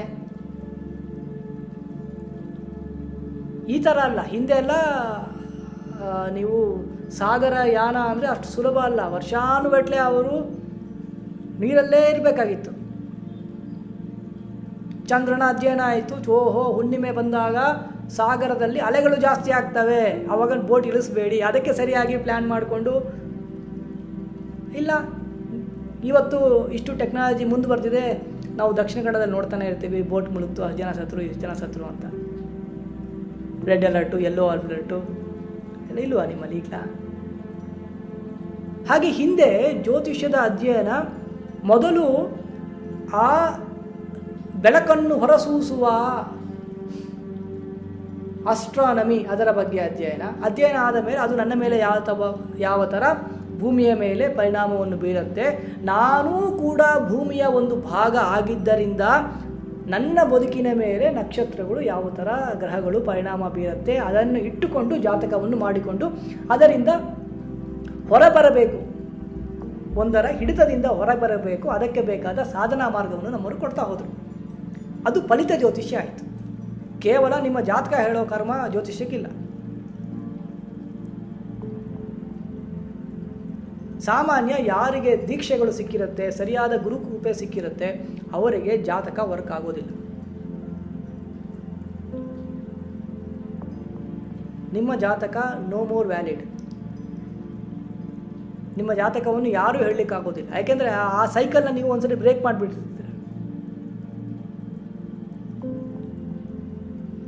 ಮಾಡಿಬಿಡ್ತೀರ. ಆ ಒಂದ್ಸರಿ ಸೈಕಲ್ ಬ್ರೇಕ್ ಮಾಡಿದಾಗ ಏನಾಗುತ್ತೆ, ಕಷ್ಟ ಹೇಳೋದು. ಸಾಮಾನ್ಯ ಯಾರು ಸಾಧನಾ ಮಾರ್ಗದಲ್ಲಿರ್ತಾರೆ ಅವರಿಗೆ ಒಳ್ಳೆಯ ಜ್ಯೋತಿಷರು ಇದು ಹಿಂಗೆ ಆಗತ್ತೆ ಅಂತ ಹೇಳೋದಿಲ್ಲ, ಆಗುವ ಸಾಧ್ಯತೆ ಇದೆ, ಅದನ್ನೇ ಬ್ರೇಕ್ ಮಾಡ್ಬೋದು ಅಂತ.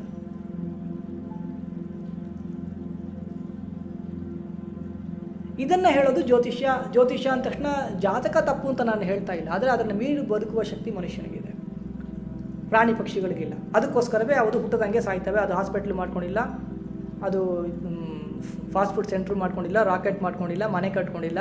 ಪ್ರಕೃತಿಯಾಗಿ ಬದುಕಿ ಪ್ರಕೃತಿಯಲ್ಲಿ ಮಣ್ಣಾಗುತ್ತೆ. ನಾವು ಹಾಗಲ್ವಲ್ಲ, ಪ್ರಕೃತಿಯನ್ನು ಮೀರಿ ಬದುಕ್ತಾ ಇದ್ದೀವಲ್ಲ. ಹಕ್ಕಿ ಥರ ಹಾರ್ತೀವಿ, ಮೀನಿನ ಥರ ಈಜ್ತೀವಿ, ಹೌದಾ?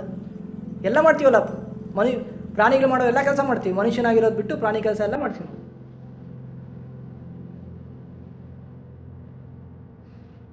ಆದರೆ ಯಾವ ಪ್ರಾಣಿಗಳು ಹಾಗಲ್ಲ. ಮನುಷ್ಯನಿಗೆ ಎಲ್ಲ ಪಾಸಿಬಿಲಿಟೀಸ್ ಇದೆ. ಹಾಗೆ ಜಾತಕವನ್ನು ಮೀರಿ ಬದುಕುವ ಪಾಸಿಬಿಲಿಟಿ ಮನುಷ್ಯನಿಗಿದೆ. ಅದು ಯಾವಾಗ ಒಂದು ಸದ್ಗುರುವಿನ ದರ್ಶನ ಆಗಿ ಜ್ಞಾನದ ದೀಕ್ಷೆ ಸಿಕ್ಕಿದ ಮೇಲೆ ನಿಮ್ಮ ಬದುಕು ಬಿಫೋರ್ ಆ್ಯಂಡ್ ಆಫ್ಟರ್ ಅಂತ ಆಗುತ್ತೆ. ಯಾರೋ ಕೇಳ್ತಾ ಇದ್ದು ಹೆಂಗೆ ಹುಡ್ಕೊಳ್ಳೋದು ಅಂತ.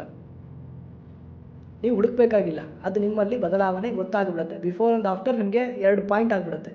ಈ ಕ್ರಿಸ್ತ ಪೂರ್ವ ಕ್ರಿಸ್ತ ಶಕ ಅಂತ ಮಾಡ್ಕೊಂಡಿದ್ದೀರಲ್ಲ, ಆ ಥರ 2 ಭಾಗ ಆಗಿಬಿಡುತ್ತೆ.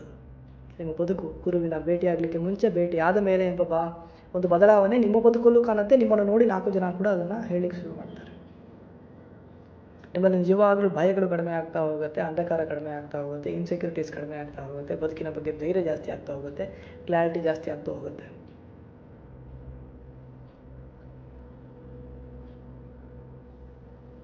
ಜ್ಯೋತಿಷ್ಯ ಷಡಂಗ ಅರ್ಥ ಆಯ್ತಾ? 6 ಅಂಗ ಯಾವುದು ಅಂತ ಇಷ್ಟೇ ಸಾಕು. ಇನ್ನೂ ಜಾಸ್ತಿ ತೊಗೊಂಡ್ರೆ ಟೈಮ್ ತೊಗೊಂಡ್ರೆ ಮುಗಿಯೋದಿಲ್ಲ ಇದು. ಷಡಂಗ, ಈ 6 ಅಂಗ ಯಾವುದು? ವೇದಕ್ಕೆ. ಇದರಲ್ಲಿ ಇನ್ನು ಆರಣ್ಯಕ ಅದೆಲ್ಲ ಇದೆ, ಅದನ್ನು ನಾನು ತರೋದಿಲ್ಲ, ಇಷ್ಟೇ ಅರ್ಥ ಮಾಡಿಬಿಡಿ. ಇದು ವೇದದ 6 ಅಂಗ, ಲಿಮ್ಸ್. ಇದನ್ನ ಕೊನೆ ಅಂಗ ಗೊತ್ತಾಗಲಿಲ್ಲ ಗುರುಜಿ. ಕೊನೆ ಅಂಗ ಈ ಯಾವುದು? 6 ಅಲ್ಲಿ 5 ಗೊತ್ತಾಯ್ತು. ಶಿಕ್ಷಾ. ಛಂದಸ್ಸು ಆದ್ಮೇಲೆ ಒಂದು ನಿಮಿಷ. ಶಿಕ್ಷಾ ಆಯ್ತಾ? ಹ. ಕಲ್ಪ, ಸ್ವಲ್ಪ. ವ್ಯಾಕರಣ, ನಿರುಕ್ತ, ಛಂದಸ್ಸು, ಛಂದಃ, ಜ್ಯೋತಿಷ. ಧನ್ಯವಾದ. ಹೀಗೆ ಒಬ್ಬ ಸಾಧಕ ಷಡಂಗಾದಿ ವೇದ, ಬರೀ ವೇದಾಧ್ಯಯನ ಅಲ್ಲ, ಷಟ್ ಅಂಗಗಳನ್ನು ಒಳಗೊಂಡ ವೇದಗಳು, ಮುಖೇ ಶಾಸ್ತ್ರವಿದ್ಯಾ, ಎಲ್ಲ ಶಾಸ್ತ್ರ ಅಂದರೆ ಜ್ಞಾನ, ಎಲ್ಲ ಶಾಸ್ತ್ರ ವಿದ್ಯಾ ಅಂದರೆ ಯಾವುದು ನಮ್ಮ ಮುಕ್ತಿಗೆ ಸಹಾಯವನ್ನು ಮಾಡುತ್ತೋ, ಯಾ ವಿದ್ಯಾ ಸಾ ವಿಮುಕ್ತಯೇ ಅಂತ.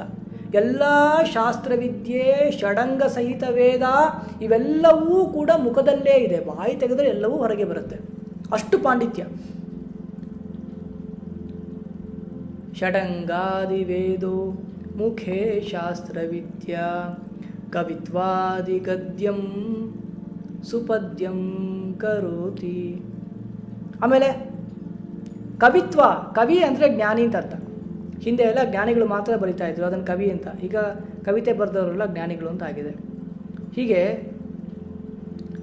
ಕವಿ ಅಂದರೆ ಜ್ಞಾನಿ ಅಂತ. ಜ್ಞಾನಿಯ ಮಾತು ಕವಿತೆ ಆಗುತ್ತೆ, ಕವಿ ಬರೆದಾಗ ಅದು ಕವಿತೆ ಆಗುತ್ತೆ. ಕವಿತ್ವಾದಿ ಗದ್ಯಂ ಸುಪದ್ಯಂ ಕರೋತಿ. ಅದೇ ಥರ ಒಳ್ಳೆ ಪದ್ಯಗಳನ್ನು ಗದ್ಯಗಳನ್ನು ರಚಿಸುವ ಶಕ್ತಿ ಇದೆ. ಮಾತು ಮಾಣಿಕ್ಯ, ಕೂತಲ್ಲೇ ಕವಿತೆ ಹೊರಗಡೆ ಬರುತ್ತೆ, ಮಾತಾಡಿದ್ದೆಲ್ಲ ಅದ್ಭುತವಾದ ಗದ್ಯ. ಆ ಶಕ್ತಿಯನ್ನು ನಾನು ರೂಢಿಸಿಕೊಂಡಿದ್ದೇನೆ ಸ್ವಂತ ಅಧ್ಯಯನದಿಂದ. ಆದರೆ ಮನಸ್ಸು ಗುರುವಿನ ಅಂಗ್ರಿ ಪದ್ಮದಲ್ಲಿ ಲಗ್ನ ಆಗಿಲ್ಲ ಅಂದರೆ ಅದು ಇದ್ದರೆ ಏನು, ಅದರ ಪ್ರಯೋಜನವಾದರೂ ಏನು? ತತಕ್ಕಿಂ ತತಕ್ಕಿಂ ತತಕ್ಕಿಂ ತತಕ್ಕಿಂ. ಸಾಮಾನ್ಯ ನಾವು ಜಾಸ್ತಿ ಓದಿದಷ್ಟು ಅಹಂಭಾವ ಕಡಿಮೆಯಾಗಿ ಆ ಜ್ಞಾನದ ಮುಖ್ಯ ಉದ್ದೇಶ ಅಹಂಕಾರ ಹೋಗಿ ಗುರುವಿನ ಪಾದದಲ್ಲಿ ಲೀನ ಆಗಬೇಕು, ಜ್ಞಾನಕ್ಕೆ ದಾಸನಾಗಬೇಕು, ಅಹಂಕಾರಕ್ಕಲ್ಲ. ಆದರೆ ಸಾಮಾನ್ಯ ನಮ್ಮ ಮನುಷ್ಯನಿಗೆ ನಾವು ಕೂಡ ಆ ಹಂತವನ್ನು ದಾಟಿ ಬಂದಿರ್ತೇವೆ. ಏನೋ ಒಂದು ಸ್ವಲ್ಪ 4 ಜನ ನಮ್ಮನ್ನು ಹಾಗೆ ಅಂದ ತಕ್ಷಣ ಅಹಂಕಾರ ಸ್ಟಾರ್ಟ್ ಆಗುತ್ತೆ. ನಾನೇ ಎಲ್ಲ, ನಾನೇ ಮಾಡಿದ್ದು. ಬರುವ ಜ್ಞಾನ ಸಹಬಾಳ್ವೆಗೆ ಕಾರಣ ಆಗಬೇಕು, ಬರುವ ಜ್ಞಾನ ವಿನಮ್ರತೆಗೆ ಕಾರಣ ಆಗಬೇಕು. ಬರುವ ಜ್ಞಾನದ ಮುಖ್ಯ ಉದ್ದೇಶವೇ ಗುರುವಿನ ಪಾದದಲ್ಲಿ ಮನಸ್ಸು ಲಗ್ನ ಆಗಲಿಕ್ಕೋಸ್ಕರವೇ ಈ ಎಲ್ಲದರ ಅಧ್ಯಯನ. ಈ ಅಧ್ಯಯನ ಮಾಡಿ ಅಹಂಕಾರ ಬಂದು ತಲೆಯನ್ನು ಎತ್ತಿಕೊಂಡು ತಿರುಗ್ತೇನೆ ಅಂತ ಆದರೆ ಅದಕ್ಕೆ ಅರ್ಥವೇ ಇಲ್ಲ.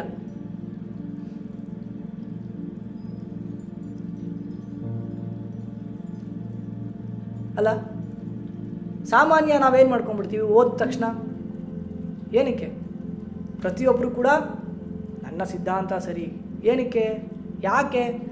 ನನ್ನಂಥವನು ಅಂತಹ ಒಂದು ಪರಂಪರೆಯಲ್ಲಿ ಹುಟ್ಟಬೇಕು ಅಂದರೆ ಅದು ಗ್ರೇಟ್ ಅಂತ. ಇಲ್ಲಾಂದ್ರೆ ನನ್ನಂಥವನು ಮಹಾತ್ಮ ಹುಡ್ತಾನ ಆ ಜಾತಿಯಲ್ಲಿ ಹೇಳಿ? ಇಲ್ಲ, ನನ್ನಂಥ ಮಹಾತ್ಮ ಆ ಧರ್ಮದಲ್ಲಿ ಹುಡ್ತಾನ? ನನ್ನಂಥವನು ಹುಟ್ಟಿದ್ರಿಂದ ಅದು ಗ್ರೇಟ್ ಅಂತ.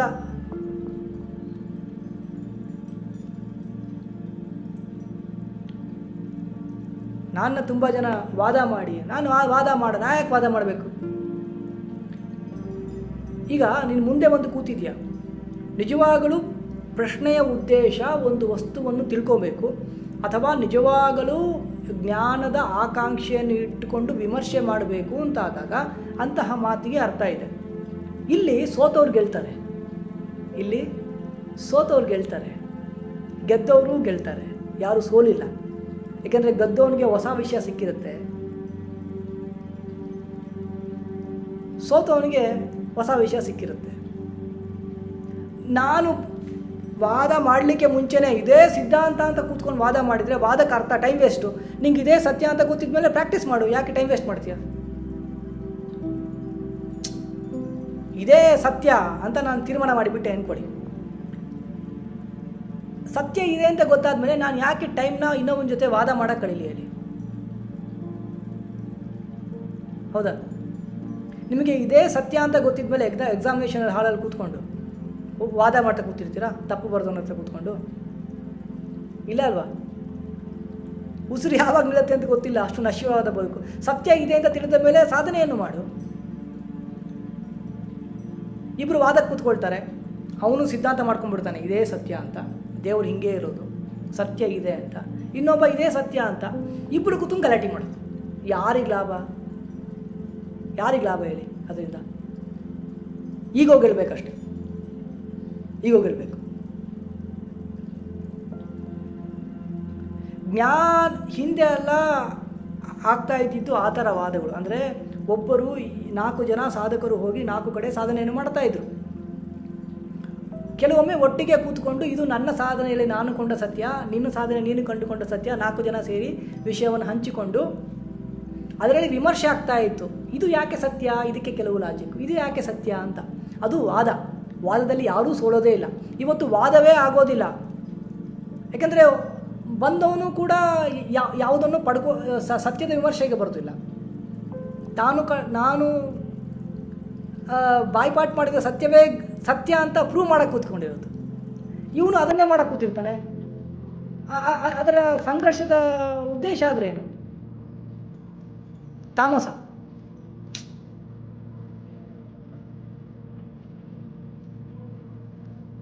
ಕೆಲವರು ಕೂತ್ಕೊಳ್ಳೋದು, ಪ್ರಶ್ನೆ ಕೇಳ್ಬಿಡೋದು, ಉತ್ತರ ಹೇಳಬೇಕು, ಸುಮ್ಮನೆ ಕೇಳೋದು. ನೀವು ಇದನ್ನ ಹೇಳಬೇಕು ಅಂತ ಎಕ್ಸ್ಪೆಕ್ಟ್ ಮಾಡಿದ್ದೆ ಅಂತ, ಅದಕ್ಕೆ ನೀನೇ ಹೇಳ್ಕೊಂಬಿಡು ಅಂತ. ನಿನ್ನೆ ಎಕ್ಸ್ಪೆಕ್ಟ್ ಮಾಡಿದ್ದು ನಾನು ಹೇಳಬೇಕು, ನನ್ನ ಮುಂದೆ ಟೈಮ್ ವೇಸ್ಟ್ ಮಾಡ್ತೀಯಾ ನೀನು ಅಂತ ನನ್ನ ಹತ್ರ ಕೇಳಿದ್ರೆ ನಂಗೆ ಅನ್ಸಿದ್ದು ನಾನು ಹೇಳ್ತೀನಿ ನನಗೆ, ಅಲ್ವಾ? ಈಗ ತುಂಬ ಜನ ಬರ್ತಾರೆ, ಬಿಡೋದಿಲ್ಲ. ಪುಣ್ಯಕ್ಕೆ ನಾನು ಫೋನ್ ಯೂಸ್ ಮಾಡೋದಿಲ್ಲ, ನೆಮ್ಮದಿಯಾಗಿರ್ತೀನಿ. ಕೂದು ಅರ್ಧ ನಾನು ಅದನ್ನು ಮಾಡಬೇಕು ಅಂತ ತೀರ್ಮಾನ ಮಾಡಿಬಿಟ್ಟಿದ್ದೇನೆ. ಏನು ಹೇಳ್ತೀನಿ? ನಾನೇನು ತೀರ್ಮಾನ ಮಾಡಿದ್ಮೇಲೆ? ನಾನು ಏನು ಹೇಳ್ತೀನಿ ತೀರ್ಮಾನ ಮಾಡಿದ್ಮೇಲೆ? ಕೇಳೋದು ಯಾರು ನನಗೆ ಒಂದು ಸಲಹೆ ಬೇಕು ಅಂತ. ಈಗ ನಾನು ಸಲಹೆ ಕೊಟ್ಟರೆ ಅದನ್ನು ಪಾಲಿಸ್ತೀಯಾ? ಪ್ರಶ್ನೆನೇ ಕೇಳದೆ ಪಾಲಿಸ್ತೀಯಾ? ಇಲ್ಲ. ಅವ್ರ ತಲೆಯಲ್ಲಿ ಏನೋ ಒಂದು ಇರುತ್ತೆ, ಅದನ್ನು ಅಪ್ರೂವಲ್ ಕೂಸ್ಕೊಂಡು ನಾನು ಮುಂದೆ ಕೂತ್ಕೊಳ್ಳೋದು. ನೀನು ಒಂದನ್ನು ತೀರ್ಮಾನ ಮಾಡಿದ ಮೇಲೆ ಇನ್ನೊಬ್ಬರ ಸಮಯವನ್ನು ಯಾಕೆ ವೇಸ್ಟ್ ಮಾಡೋದು? ಈಗ ಕೈ ತೋರಿಸ್ತೀವಿ ಅದಕ್ಕೆ, ಇದು ಮುಟ್ಟಿ ಅದು ಮುಟ್ಟಿ ಅಂತ. ಹಾಂ, ಮುಟ್ಟಿ ಅಂತ ಹೇಳ್ಬೇಕಾದ್ರೆ ನಾನು ಯಾವುದು ಮುಟ್ಟಿನೋ ಅವ್ನು ಸುಮ್ಮನೆ ಹೋಗ್ಬೇಕು ಒಂದ್ಸರಿ. ಇನ್ನೊಂದ್ಸರಿ ಮುಟ್ಟಿದ್ದೀನ ಅಂತ, ಇದು ಮುಟ್ಟು ಅಂತ. ಅವನ ಮನ್ಸಿಗೆ ಬೇಕಾಗಿ ಬೆರಳು ಮುಟ್ಟ ತಂದು ಬಿಡಲ್ಲ. ಇದಕ್ಕೆ ಯಾಕೆ ಬಂದು ಇನ್ನೊಬ್ಬರು ಟೈಮ್ನ ವೇಸ್ಟ್ ಮಾಡೋದು ನಾವು? ಹಾಗೆ ಪ್ರತಿಯೊಬ್ಬರು ಅವರವ್ರದ್ದೇ ಸಿದ್ಧಾಂತಗಳು, ಯಾರೂ ಪ್ರಾಕ್ಟೀಸೇ ಮಾಡೋದಿಲ್ಲ. ಪ್ರಾಕ್ಟೀಸ್ ಮಾಡದೆ ಸಮಯವನ್ನು ವ್ಯರ್ಥ ಮಾಡೋದು, ಗಲಾಟೆ ಮಾಡಿಕೊಂಡು. ಸಾಮಾನ್ಯ ಯಾರು ಸಾಧನಾ ಮಾರ್ಗದಲ್ಲಿ ಇರ್ತಾರೆ, ಯಾರು ಪ್ರಾಕ್ಟೀಸ್ ಮಾಡ್ತಾ ಇರ್ತಾರೆ, ಅವರು ಇಂಥದಕ್ಕೆ ಟೈಮ್ ವೇಸ್ಟ್ ಮಾಡೋದಿಲ್ಲ. ಟೈಮ್ ವೇಸ್ಟ್ ಮಾಡೋದಿಲ್ಲ. ಅರ್ಥ ಆಗ್ತಾ ಇದೆ ನಿಮಗೆ? ಇಲ್ಲ, ಅಹಂಕಾರ ಉತ್ಪತ್ತಿ ಮಾಡುತ್ತೆ ನಮಗೆ. ನಿಜವಾದ ನಮಗೆ ಜ್ಞಾನ ಬಂದಿದೆಯಾ ಅಜ್ಞಾನ ಬಂದಿದೆಯಾ ಅಂತ ತಿಳ್ಕೊಳ್ಳೋ ರೀತಿ ಅದು. ಎಲ್ಲ ಕ್ಯಾಮರಾ ಆನ್ ಮಾಡಿ. ಇಲ್ಲಿ ನಾನು ಕ್ಯಾಮರಾ ಆಫ್ ಮಾಡ್ತೀನಿ. ನಂದು ಬ್ಯಾಂಡ್ ವಿಡ್ತ್ ಇದೆ, ಪರವಾಗಿಲ್ಲ. ನಾನು ಬೆಂಗಳೂರಿದ್ದೀನಿ ಈಗ. ಎಲ್ಲರೂ ಕ್ಯಾಮರಾ ಆನ್ ಮಾಡಿ. ಬಾಲಯ್ಯ, ದೀಪಕ್, ಅನೂಪ, ಲಲಿತಾ ಲಕ್ಷ್ಮಿ, ಮಂಜುಳಾ ಕೃಪಾಕರ್ ಇದ್ದೀರಾ? ಕ್ಯಾಮರಾ ಆಫ್ ಮಾಡಿ, ರೆಕಾರ್ಡ್ ಹಾಕೆಲ್ಲ ಹೋಗಿದ್ದೀರಾ? ದೀಪಕ್ ಕುಮಾರ್, ಅನೂಪ,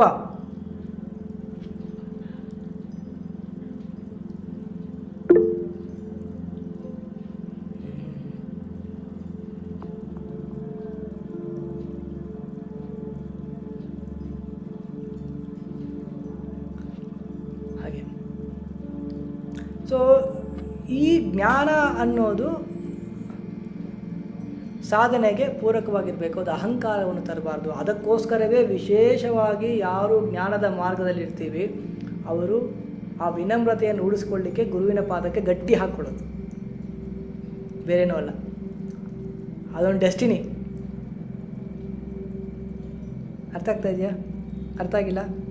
ಹೀಗೆ ಇಷ್ಟು ವೇದದ ಅಧ್ಯಯನ, ಅಷ್ಟು ವೇದಾಂಗಗಳ ಷಡಂಗದ ಅಧ್ಯಯನ, ಕವಿತ್ವ, ಗದ್ಯ ಮಾಡುವ ಆ ಕುಶಲತೆ, ಇವೆಲ್ಲವೂ ಕೂಡ ಗುರುವಿನ ಚರಣಕ್ಕೆ ಲಗ್ನ ಆಗುವಂತೆ ನಿನ್ನ ಮನಸ್ಸನ್ನು ಹದ ಮಾಡಲಿಲ್ಲ ಅಂದರೆ ಅದು ಅಷ್ಟು ವ್ಯರ್ಥ ವ್ಯರ್ಥ ವ್ಯರ್ಥ. ನಿನ್ನ ಗದ್ಯ, ನಿನ್ನ ಜ್ಞಾನ ಗುರುವಿನ ಪಾದಕ್ಕೆ ಶರಣಾಗುವಂತೆ ಇರಬೇಕು, ಪೂರಕವಾಗಿರಬೇಕು. ಅದರಲ್ಲಿ ಬಾಂಧವ್ಯವನ್ನು ಹೆಚ್ಚು ಮಾಡುವಂತೆ ಇರಬೇಕು. ನಿನ್ನನ್ನು ವಿನಮ್ರವಾಗಿ ಇಟ್ಕೊಳ್ಬೇಕು. ಅಹಂಕಾರ ಬರದೇ ಇರೋಂಗೆ ನೀನು ನೋಡ್ಕೋಬೇಕು.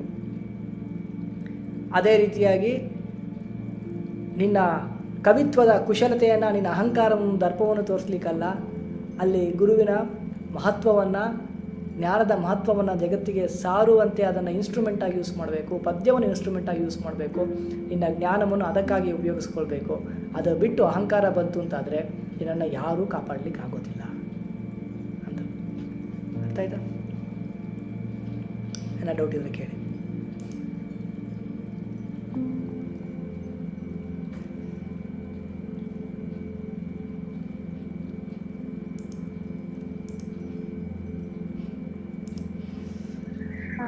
ಗುರುಗಳೇ, ಪ್ಯೂರೆಸ್ಟ್ ಫಾರ್ಮ್ ಆಫ್ ನಾಲೆಜ್ ವೇದ ಅಂತ ಆದ್ರೆ ಭಗವದ್ಗೀತೆ ಯಾವುದು ಸೇರುತ್ತೆ?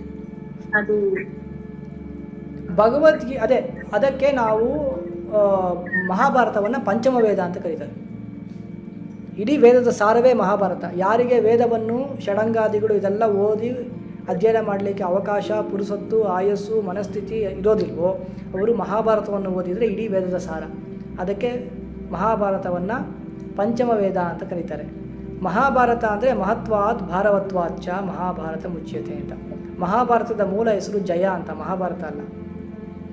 ಅದು ಮಹತ್ವದಿಂದಲೂ ಭಾರತದಿಂದಲೂ ತುಂಬ ಹಿರಿದಾದ ಗ್ರಂಥ, ಆದ್ದರಿಂದ ಮಹಾಭಾರತ ಅಂತ ಅದನ್ನ ಆಮೇಲೆ ಬಂದ ಹೆಸರು. ಅದಕ್ಕೆ ಮಹಾಭಾರತದ ನಿಜವಾದ ಹೆಸರು ಜಯ ಅಂತ.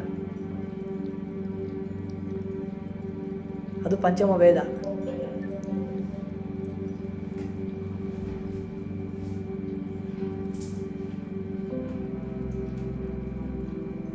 ವೇದಗಳ ಅಧ್ಯಯನ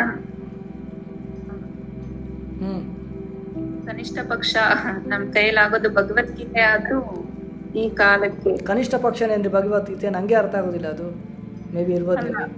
ವೇದಗಳು ನೀವ್ ಹೇಳಿದ್ದು ಎಲ್ಲ ಇವತ್ತು ಪುಸ್ತಕ ಕೇಳೋ ಹಂಗಿತ್ತು, ಏನು ನಾಲೆಜ್ ಇಲ್ಲ.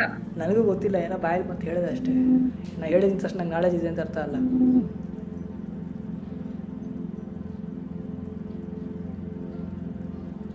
ಅದಕ್ಕೋಸ್ಕರನೇ ವೇದ ಓದ್ಲಿಕ್ಕೆ ಆಗೋದಿಲ್ಲ ಅಂದರೆ ಬಾಯ್ಪಾಟ್ ಮಾಡೋದ್ರೆ ಯಾರು ಬೇಕಾದ್ರೆ ಟೇಪ್ ರೆಕಾರ್ಡ್ರು ನನಗಿಂತ ಚೆನ್ನಾಗಿ ಹೇಳುತ್ತೆ. ಯೂಟ್ಯೂಬಲ್ಲಿ ವೀಡಿಯೋ ಹಾಕಿ ನನಗಿಂತ ಚೆನ್ನಾಗಿ ಹೇಳುತ್ತೆ. ವೇದ ಅಧ್ಯಯನ ಅಂದರೆ ಷಡಂಗ ಇವೆಲ್ಲ ಅಧ್ಯಯನ ಮಾಡಿ ಅಷ್ಟು ಪುರುಸೊತ್ತು, ಅಷ್ಟು ನಿಜವಾದ ಸಿದ್ಧಿ ಇರೋರು ಸಿಗಬೇಕು. ಇಲ್ಲ ಉಪಯೋಗ ಆಗೋದಿಲ್ಲ ನಿಮಗೆ ಅದರಿಂದ. ವೇದದ ಅಧಿಕಾರ ಇಲ್ಲ ಅಂದರೆ ಓದುವ ಅಧಿಕಾರ ಇಲ್ಲ ಅಂತ. ಈಗ MBBS ಓದಕ್ಕೆ ನಿಮ್ಗೆ ಅಧಿಕಾರ ಇಲ್ಲ ಅಂತಾರೆ, CET ಪಾಸ್ ಮಾಡಿಲ್ಲ ಅಂದರೆ. ಅರ್ಥ ಅಂದರೆ ಏನು, ಓದಬಾರ್ದು ಅಂತನಾ? ನಿಮಗೆ ಓದಿ ಅರ್ಥ ಮಾಡಿಕೊಳ್ಳುವ ಯೋಗ್ಯತೆ ಪಕ್ವತೆ ಇಲ್ಲ ಅಂತ ಅರ್ಥ. ನಾನು ಕಾಮರ್ಸ್ ಓದಿದ್ದೀನಿ, ನನಗೆ MBBS ಅಡ್ಮಿಷನ್ ಕೊಡಿ ಅಂತ ಕೇಳಿದ್ರೆ ಕೊಡ್ತಾರಾ? ನೀವು ತಾರತಮ್ಯ ಮಾಡ್ತಾ ಇದ್ದೀರಾ. ಎಲ್ಲ MBBS ಕೊಟ್ಬಿಡಿ, ಎಲ್ರಿಗೂ ಕೊಟ್ಬಿಡಿ. ಆರ್ಟ್ಸ್ ಓದೋರಿಗೆ MBBS ಕೊಡಿ, ಲಾ ಓದೋರಿಗೆ ಆಪ್ರೇಷನ್ ಮಾಡೋಕ್ಕೆ ಅವಕಾಶ ಕೊಡಿ, ಎಲ್ರಿಗೂ ಕೊಡಿ.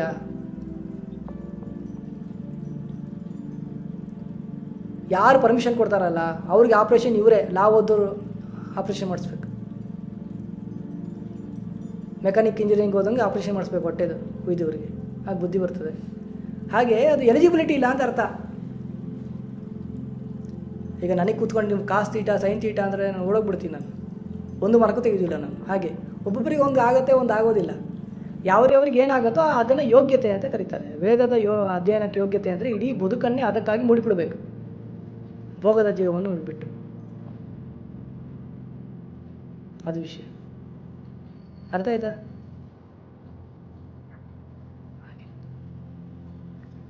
ಆಯ್ತು, ಎಲ್ರಿಗೂ ಒಳ್ಳೇದಾಗಲಿ. ಪುನಃ ನಾವು ಸರಿ, ನಿಮ್ಮನ್ನು ಎಲ್ಲಿ ಭೇಟಿ ಮಾಡ್ಲಿಕ್ಕೆ ಸಾಧ್ಯ ಆಗುತ್ತೆ? ನೋಡಿ, ಇಲ್ಲೇ ಕೂತಿದ್ದೀನಿ ನೋಡಿ, ಮುಟ್ಬಿಡಿ ಹಿಂಗೆ ಸ್ಕ್ರೀನ್.